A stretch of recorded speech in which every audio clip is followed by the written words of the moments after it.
पण सौरव दास हा उत्तम पत्रकार आहे. मी त्याला पूर्णपणे ट्विटरवर आणि बघतो फॉलो. ज्युडिशियरी बद्दल इतके त्यांनी ज्युडिशियरीचे वाभाडे काढलेले आहेत की सहसा देशातला कोणीही पत्रकार इतकं कडकपणे ज्युडिशियरीबद्दल बोलत नाही.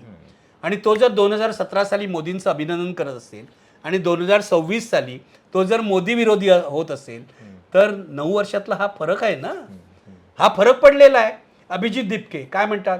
अभिजित दिपके 2020 ते 23 या काळात आम आदमी पक्षाच्या सोशल मीडिया सेलमध्ये काम करत होतं. हे तर अभिजितनी सांगितलं. ते उघडच त्यांनी काय लपून ठेवलं नाही ना. त्यानं काही डिलीट पण केलेलं नाही. त्यांनी काय डिलीट केलेलं नाहीये.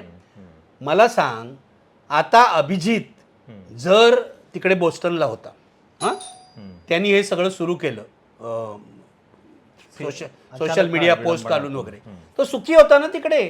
त्याला अनेक नोकऱ्या सुद्धा ऑफर झाल्या होत्या. त्यांनी मला सांगितलं युरोपातून अमेरिकेतून त्याला अनेक नोकऱ्या सुद्धा ऑफर झाल्या होत्या. अशा परिस्थितीत हा मुलगा धोका पत्करतो आणि देशात येतो. त्याला अटक होण्याचा धोका होता, त्याला UAPA लागेल हाही धोका होता.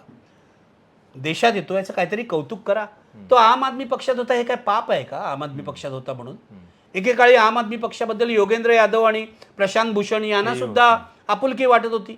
नंतर केजरीवालच्या काही चुका झाल्या म्हणून ते बाहेर गेले. आम आदमी पक्षात असणं हे काय देशविरोधी कृत्य नाही, घटनाविरोधी कृत्य नाही. तेव्हा मला अभिजितने आम आदमी पक्षात राहणं आणि त्यांनी आम आदमी पक्ष सोडणं या दोन्ही घटना या नैसर्गिक वाटतात. पण विरोधी पक्षातल्या काही लोकांना, काही काँग्रेसवाल्यांना हे जुनंच उकरून काढायचं आहे की हा मोदी बरोबर होता. मला सांगा, हा फोटो कुठून आला? मोदी आणि अभिजित दिपके यांचा फोटो कुठून आला? मी तर पाहिलं पण असं हा, AI वरूनच आलेला आहे तो. बापरे. म्हणजे हे भाजप IT सेलवाले हुशार आहेत.